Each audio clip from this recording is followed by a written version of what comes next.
Hey, real quick, before we get into that episode, do us a favor and subscribe to our channel. That way you don't miss out on any marketing nuggets. Enjoy the show. Where's your marketing plan? Yeah. That's usually like the first thing. If there's no marketing plan, that's going to be very, very difficult to, one, give clear direction and instruction to your marketing team, and two, for that marketing team also to be able to build that marketing plan and communicate back. Yeah. Hi, I'm Josh Owen. As the owner of a video marketing company in New Orleans, I've been on the quest to learn everything I can about marketing. Everyone has a different style, different strategy, and a different experience. Is there a wrong way to do it? A right way to do it? Let's find out together as we make marketing make sense. Welcome back, everybody, to a wonderfully special episode of Make Marketing Make Sense. Having a return guest here, Matt Preuett. Thank you very much. To follow up on all the great things you said in the last episode, and excited to just dive deeper. Yeah. Learn more about that. Thanks for joining me, man. Absolutely. Thanks for having me back. Yeah, man. And, today we're specifically talking about, before I get into that, I got to introduce you and your company because you're the founder of 90 by 3. That's right. So everyone knows that. So thank you. Get that across. Nice little plug. Nice little plug there. Coming back to it, though, we're talking about marketing misalignment because you in particular, you're doing a lot more of a coaching role, like kind of like really getting into a consultant, kind of coming in, knowing marketing and also knowing business owners and trying to help build that. Like you've been doing that for a while now. Yeah. Right? Yeah. And so tell me more about your background, what makes you kind of an expert on this, and then we can talk a little bit more about it. Sure. I mean, it's funny kind of how your career kind of takes you down different paths. And so the last 15 years, I've pretty much always been sandwiched between, business decision makers and marketing execution. Mm-hmm. And so a lot of, to your point, coaching, I do a lot of that kind of within organizations, within marketing departments. Yeah. But really helping to create this better understanding between marketing and the executive team so that there can be effective marketing happening in the business. And that's what really what we're talking about today in terms of misalignment is, our industry is constantly in this state of threat from technology, right? Like AI is the big thing, right? It's a big challenge that we're having to deal with. But I would say that probably one of the biggest challenges that I see is misalignment of marketing within an organization. I think it's one of the bigger challenges that marketers face today. And when I say misalignment, what I mean is it's whenever marketing execution isn't quite connected or can't map back to broader business goals or objectives within different departments. And so what that ends up doing is it creates, a lack of efficiency, effectiveness, and a problem with optimizing marketing within the organization. And I guess are there early signs of this? Like, how do you start to know, that, as you're saying these things, what are some of the indicators? Because people might be going through this right now. Yeah, I mean, there's a lot of causes for it, right? And I always go back to number one, just a lack of understanding of what marketing is. I did a Google search, in the last week. You going in. Google AI popped up first. You popped up first, obviously. This podcast, number one. Oh wow! I don't know. Number one on all that must search have been results. Like a plant or something. I don't know. No, but it's fun, right? Like if you type in what is marketing, you literally get over 6 billion search results just in the last year. And so I always make fun of it because I say, marketers have over-marketed marketing. Yeah. There's so much definition. There's not like one very clear, specific definition of like what marketing is. And so part of this idea of misalignment comes from we're all exposed to marketing in different ways. We experience it in different ways, either through education or, the backgrounds that we come from. So, an example of someone's been into, professional services or business to business marketing, they may think of marketing as it's really maybe a branding exercise, or maybe marketing is more of a sales enablement kind of strategy or tactic that you use. If you come from a consumer product side of marketing, marketing is more of like the lifeblood, right? Yeah. Like you have to market Yeah. a product in order to have success in a business. So that I would say Yeah. that's part of it. Another cause I would say is, or you asked for early signs, right? So I Yeah. think one of the things I like to do is kind of ask a lot of questions to businesses early on. And there's 3 questions that I ask that if a business can't answer these, then there's typically like there's some early signs of misalignment. One is where do we spend our time? You know, where should marketing spend its time? Is it in events? Is it in social media? Wherever? Where should the team spend their time? Yeah.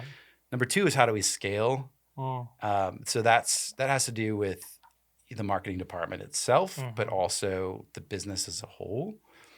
And number 3 is how do we measure efficiency, effectiveness of marketing? And if an organization or a department can't answer those things, there's usually some signals there. Yeah. Of, okay, something's up here. Well, before I dive into that more, this question popped into my head. Okay. And I'm curious.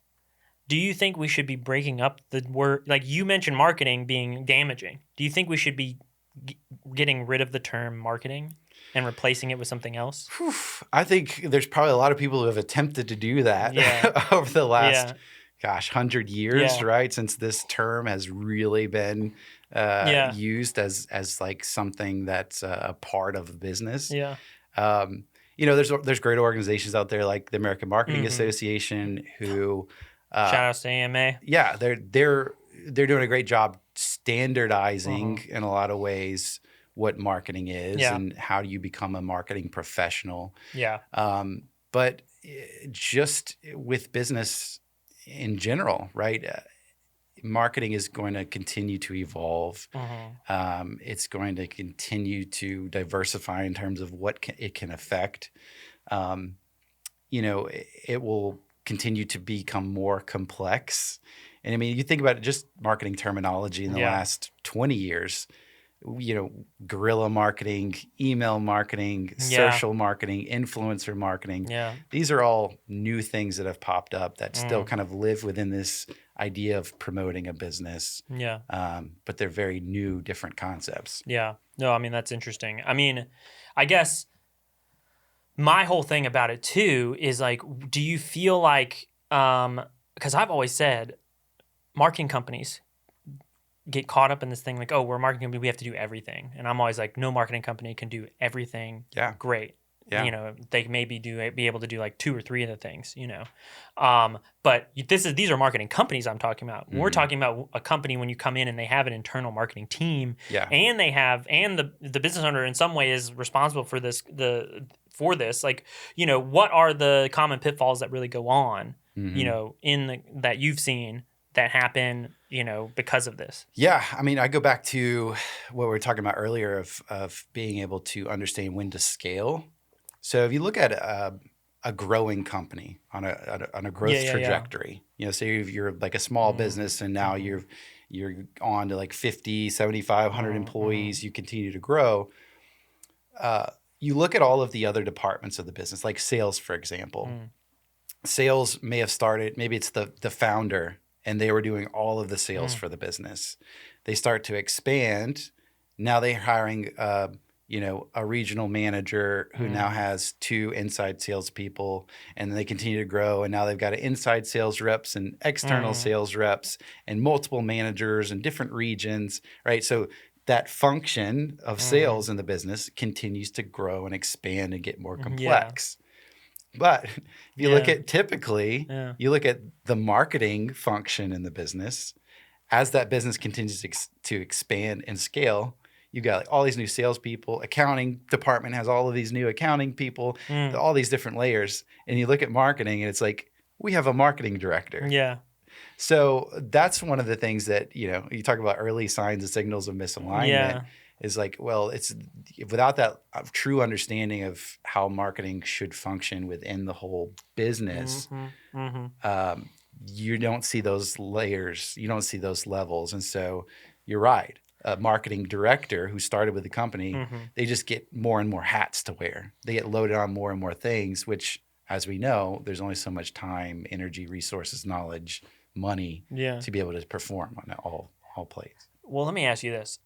Would you say that a majority of businesses, and we'll say New Orleans because that's kind of like where a lot of businesses we know don't understand marketing?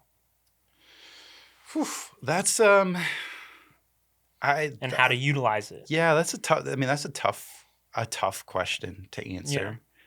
Because, I'm assuming a lot of them don't, or otherwise you would be out of a job because that's what you do. Sure. I think everyone knows a little bit about something, right? And going back to what we talked about, everyone experiences marketing differently.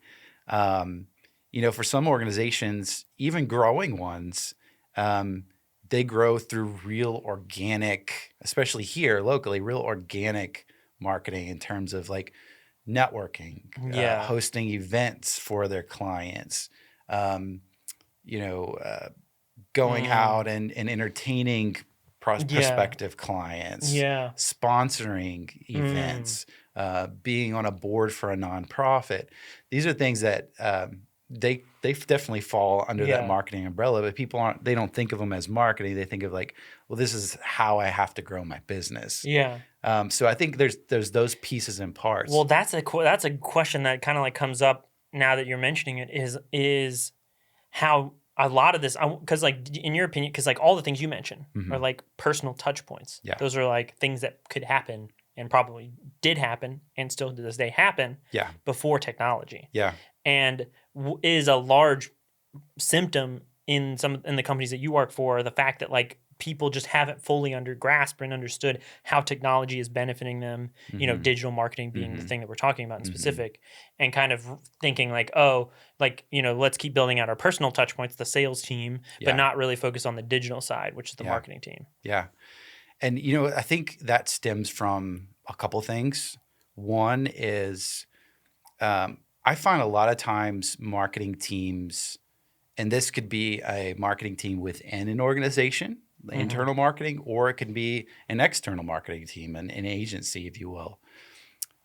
What they do a lot of is measuring their day-to-day activities, but then reporting those metrics directly to their bosses or directly to executives. So we know, right, from a marketing standpoint, we could measure things like cost per click or time on site or conversion rate or video views or podcast plays, right? Those are metrics that help us understand whether or not our campaigns are working or our content is performing well. But the mistake I think a lot of people make is taking those metrics, putting them into like this 50-page report, and then going back up to the executive or to the client and saying, all right, look, we're doing good. They're looking through all these numbers. Number one, they probably don't know what half of them really mean. But number two, they need information to make business decisions with. Or if you're a nonprofit, make a decision that will impact your organization, impact your members. And it's much, much harder for them to look at a conversion rate or a time on site or a podcast play and be able to say, okay, our plays are up, so that I can hire this person now. Or, wow, we're getting a lot more website visitors. That probably means we're going to have a great fourth quarter in terms of sales. It's much more difficult to kind of put those two together. And so, again, in this whole idea of marketing misalignment, that's one of those things that can really cause it, because marketers were looking at this data and we're like, wow, we're awesome. We're doing so good. And our bosses are saying, I don't see how these things are connected.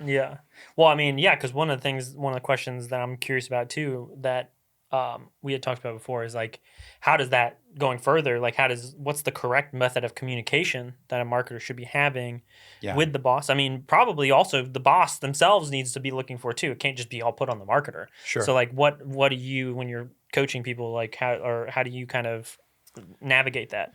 I mean, communication is probably the most important thing here. So, I am a big advocate of marketing being a function of business. I mean, a lot of times I see marketing being a function of another department. So marketing is a function of sales, or marketing is a function of administration, marketing is a function of product development. When that is in that format, what ends up happening is you have this executive level team trying to make decisions for the business. You know, we need to increase fourth quarter sales. We need to be number one in our market. We need to beat this competitor. Yeah. Right. And then they go and they tell the department heads, you know, sales, hey, you really got to push to get, you know, 25 more proposals per month out there. Yeah. Then what ends up happening is that that information just gets trickled down to marketing, and the direction that marketing gets is, hey, we need you to design a new PowerPoint. So the goal for the executives was, we need to increase sales by X amount for the next quarter. But the marketing team gets, it's like the classic game of telephone, right? They get, we need to design a PowerPoint. Yeah. So marketing designs the best kick-ass PowerPoint that they possibly can make. Yeah. They're like, man, we did this. This is so good. It's the best PowerPoint we've ever designed in the history of this company. Yeah. Sales uses it. But then when the CFO goes and looks at this budget and sees, oh, wait, I had to spend how much on graphic design or how much on whatever. And they go and they're like, well, why should we spend this much money? They're like, well, we made great PowerPoints, but there was no communication. There was no communication from the marketer saying, well, the reason why we made this PowerPoint was because sales was having a very tough time in the early buying process of converting customers into new contracts. Yeah. This PowerPoint, when we put it into place, increased their conversion rate by 25%, which meant we had more sales in that quarter, which meant they hit their goal, which meant that you got back into the business, right? But without that clear line of sight, that clear line of communication from the top down to the bottom and back and forth, that doesn't happen, right? So when I say I want marketing to be a function of business, it's bringing marketing in early on, a seat at the table when a business is making decisions. Yeah. No, that makes a lot of sense, because it's like almost like what you're saying is they need to know, like marketers also need to be empowered to know the problems that they can solve, but also, you know, being able to showcase, you know, because everything is bolstered by having better visuals, by having better branding. And, you know, a lot of people in branding are like, well, we need branding, but it's like, how do you know if your branding's not working? How do you know if these things aren't, you know, aligning, you know, properly? Yeah. And so that's a big part of that. The other part of that too is, you know, I call it inputs and outputs. It's very easy to manage inputs. Like, we're going to do an email campaign, and, you know, we're going to get, if we get 50 people to click the buy now button, that directly relates to purchases. Yeah. That's an input. That's easy to measure. Yeah. What's a lot more difficult to measure are the outputs. Things like, how did the customer first find us? Why did they choose us over the competition? Yeah. How happy were they throughout the buying process? How do we know if they're coming back and are going to buy more? You know, those are things that if you don't have that understanding and buy-in from the very beginning, it's going to be very tough to go back and try to turn that into replicate success. Replicate success, or turn it into a quantifiable metric. Yeah.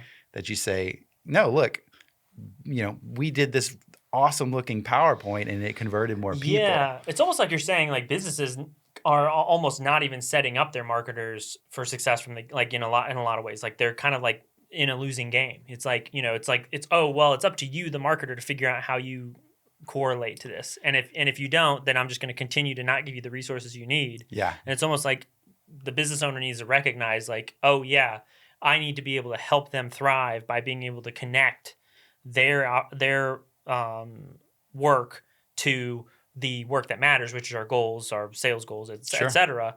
And hiring someone like yourself is a great first step to doing like that. Yeah, and it takes two to tango, right? Yeah, it's on both sides. Sure.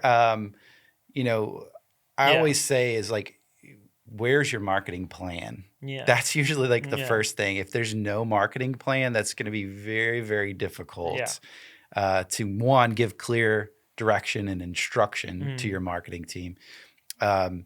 And two, for that marketing team also to be able to build that marketing plan and communicate back. Yeah. If you don't have those pieces, you don't know. And it's very difficult in today's time and speed that to develop an annual marketing plan and stick to that, and expect that thing not to change over the course of a year. Yeah. It's going to. But what I always recommend is having at least a quarterly plan. Always do an annual plan, but have some quarterly plans built into there so that and the executive team knows what you're focused on for the quarter and how that relates to where the business is going. Yeah. I guess I was trying to think about the best way to ask this last question. I think the way I would ask it is, when you're dealing with businesses, what advice or suggestions do you find yourself most commonly giving them?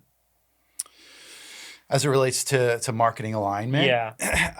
Or just, it could be something that just you see in their framework that they need for their marketing. Sure. I mean, there's some common symptoms, right, that I look for. A big part of my job is problem solving. So the first part is just going in and asking a lot of questions, poking around, looking through the bushes, seeing what's going on behind there. And, it's about, number one, what we just talked about, develop, where's your marketing plan? Yeah. But there's some kind of signals that you hear, right? An executive will say, "Oh, my marketing's not working," or they'll say, "We're not sure if it's working," or "We spent a lot of money and we got nothing for it." You'll hear that one a lot. On the marketing side, if I'm speaking to the marketing team, what I hear a lot of is our bosses are micromanaging us, or we're not getting enough resources to do our jobs. We're not getting budget. We need 5 more people on our team. They're not approving any of these things. So those are the initial things that you hear, right? And so what I go in and typically what I do is I just start to build a framework. Yeah. And I call it the marketing pyramid. Yeah. So it's very simple. Like if you think in terms of an actual pyramid. I remember this pyramid. Yeah. We've talked about this before. Talked about that. Yeah. If you visualize an actual pyramid, in Egypt, right? It's made up of lots of blocks. Yeah. At the base, the foundation, there are many, many blocks. But as you go further up to the top, there's very few things. And so what I always try to do is when I'm digging into a business and we're starting to look at kind of the marketing team or the marketing plan as a whole, is construct the marketing plan in that way. So at the top, what are the 3 to 5 most important business objectives that marketing can affect? Is that, helping the business create more awareness of the brand or product? Is it a sales objective? Is it a perception? We're going to change the brand perception. We're going to have customers think about us in a different way. And then from there, right, you can start to build, and it gets a little bit more complex. You start going into strategy, right?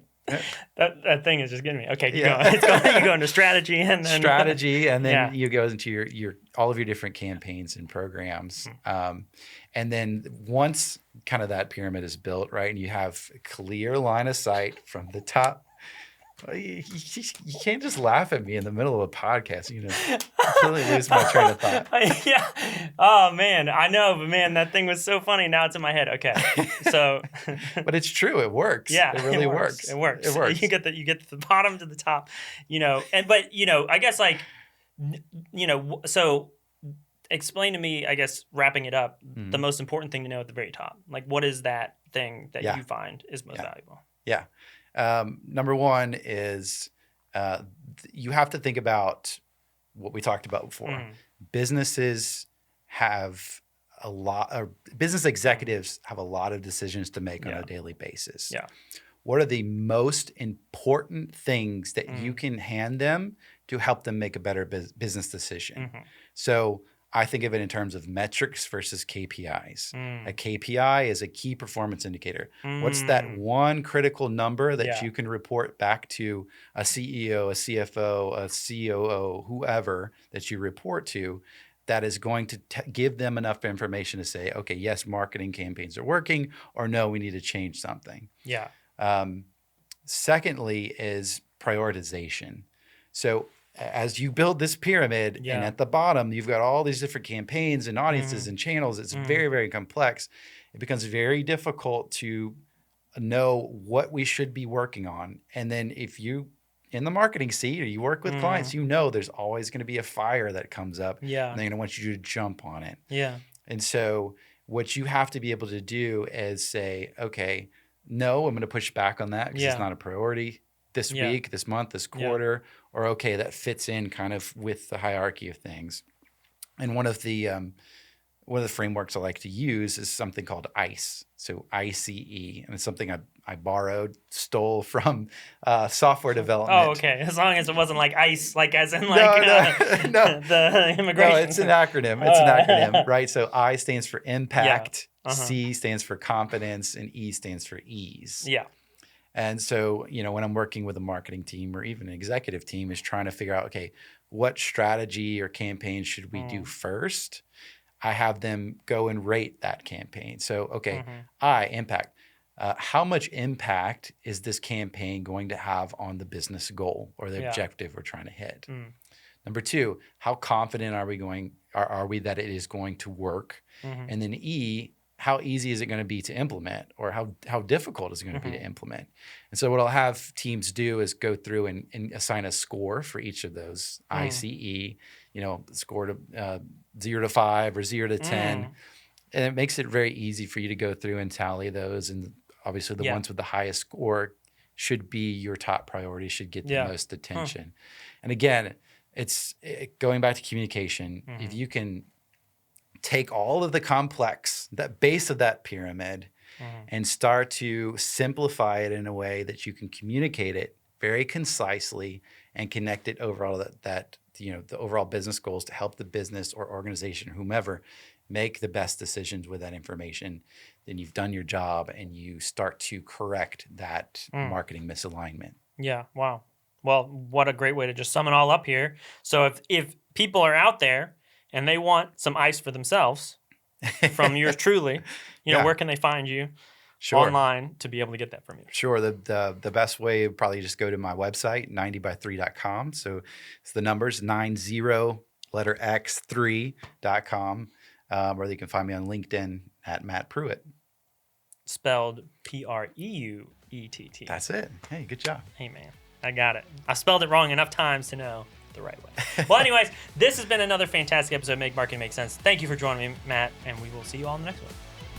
Thanks for tuning into the show. If you haven't already, go ahead and hit that subscribe button. This episode of Make Marketing Make Sense is brought to you by Comfystone. If your business needs organic social media video content, video ads, or video podcasting, hit up Comfystone at comfystone.com and follow Comfystone on Instagram and TikTok. Until next time, this is Make Marketing Make Sense.